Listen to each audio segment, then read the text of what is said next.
Flying domestically within Canada has historically been expensive. However, with the introduction of low-cost carriers across the country, that's been changing over these last few years. Today, come and join me as we review the newest airline in Canada, Lynx Air and their Boeing 737 MAX-8 aircraft with service from Toronto to Winnipeg, Manitoba. Let's go.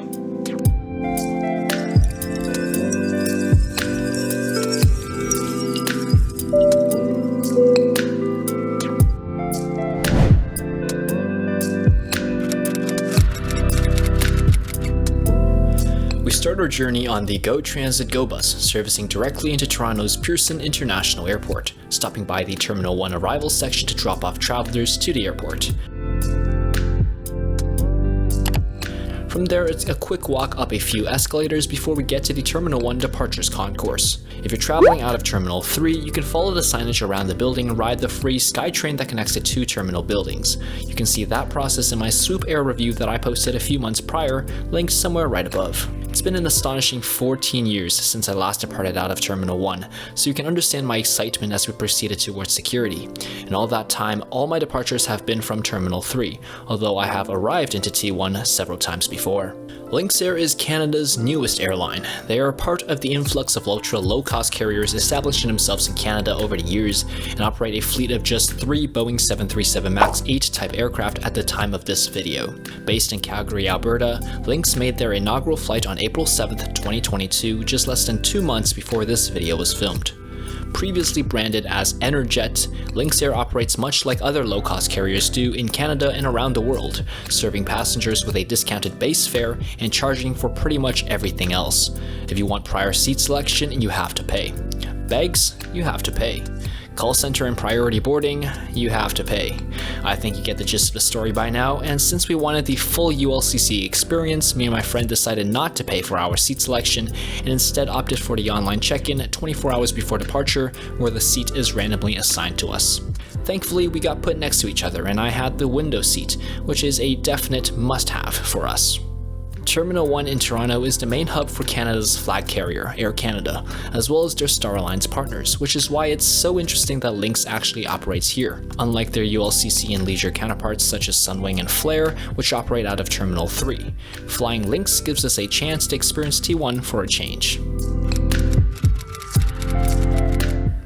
After a pretty smooth security queue which lasted no longer than 5 minutes, and a further 15-minute wait because my bag went through additional screening, we were airside at last.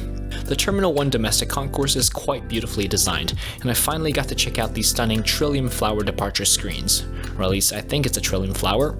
Anyhow, with lots of time to spare, we spent some time exploring the airport and seeing what Pearson has to offer during this day. The domestic section is actually quite small, and you can walk its entirety in pretty much a short time.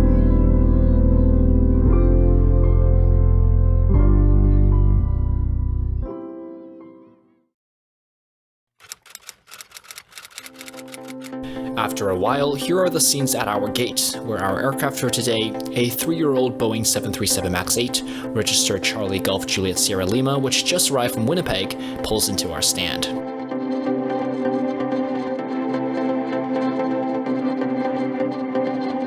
After a short turnaround, which is normal for low-cost carriers, it was time for boarding. We made our way to the aircraft for our first ever Lynx Air experience. Hi, how's it going? Hi, photo ID? Yep. Okay. Thank you.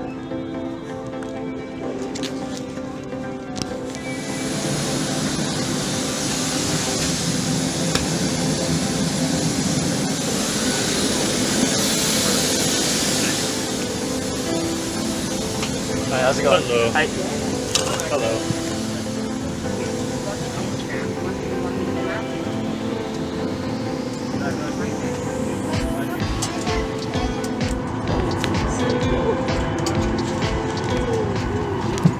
Looks like we're all settled into our seat, 19A, situated over the wing and incredibly offering us 2 windows.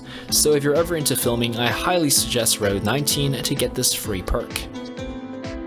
The first impressions of the plane is, well, you can still smell the slight scent of the fresh new cabin, and that carpet in that dark blue color really complements the soft mood lighting available for boarding. The seats are arranged in a typical 3-3 configuration, seating 189 passengers in the all-economy layout. The Boeing sky interior lights and large overhead storage spaces were quite nice for such a cheap flight. Extra legroom seats are available for a higher price during booking or check-in. The seat itself is, well, very new, and like most modern designs feature a very thin padding and sleek design. While they are eye-catching and beautiful to look at, they are pretty uncomfortable to sit in for long periods of times. I recently flew Lynx again in June to Vancouver, and let me tell you that nearly 5-hour flight felt very tiring in these kind of seats. Each seat features a pitch of 30 and a width of 17 with no reclining feature available.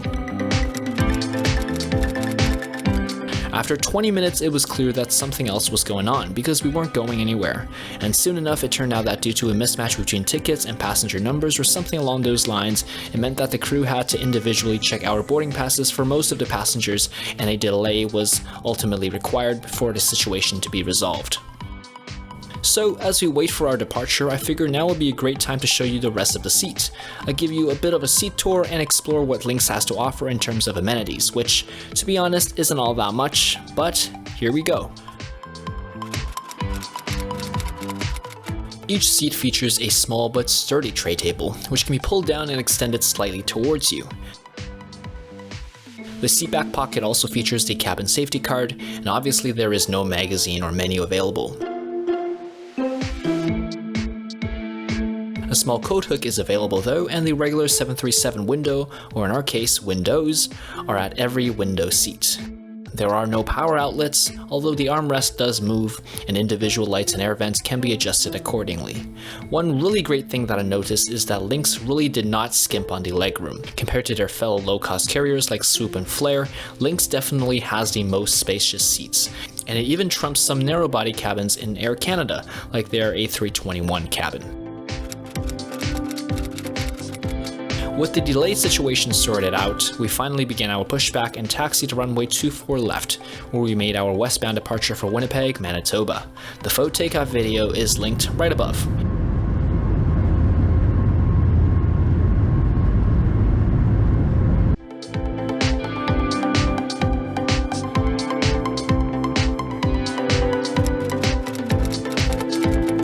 After settling into the flight, it again became evident that the lack of an IV screen made it rather difficult to tell where we were.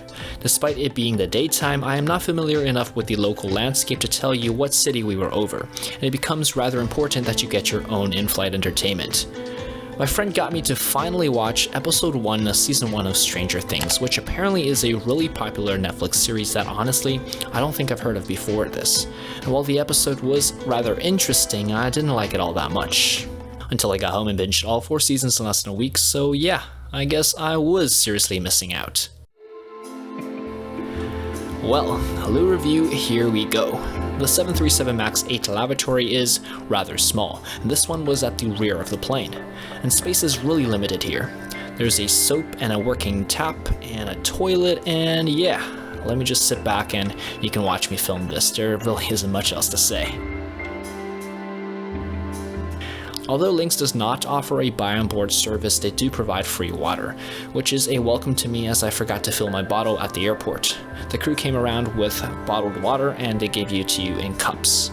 Other than this cup of H2O, there is nothing else to satiate your hunger, so remember to bring your own snacks when traveling, and a few drinks if you could as well.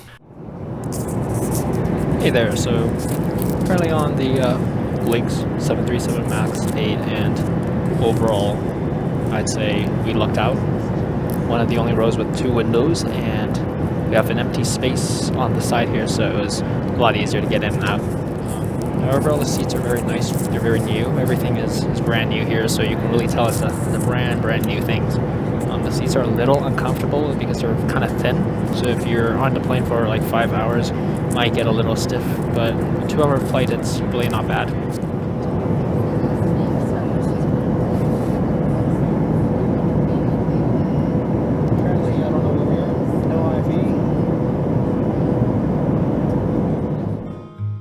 Before long, our roughly 2-hour flight was coming to an end as we began our descent in towards sunny Winnipeg, Manitoba, where we arrived into runway 18 from the north, nearly an hour behind schedule.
So what's the verdict then? Is Lynx worth the hassle that comes with low-cost airlines? Is it worth booking? In short, I'd say it's a definite yes. While their extra charges might seem bad at first, it does give the budget traveler the option to avoid those fees, unlike legacy carriers that charge you extra in your ticket price whether you use them or not. The cabin is rather new and the crew are welcoming and professional, which is all really I can ask for. If the trip runs smoothly, flying Lynx is really a great option for the leisure traveler. However, if delays or even a cancelled flight occurs, well then Lynx might not be a great option because their small fleet pretty much means you won't get rebooked anytime soon and there are no extra aircraft to substitute. Although I honestly have to say, I have to give credit to Lynx for their great cabin design, professionalism of crew, and transparency in terms of their fees and charges. I can strongly recommend them for your next leisure travel plans, and now that I've flown on Lynx 2 times, I can genuinely say that their service is quite streamlined and professional across the board.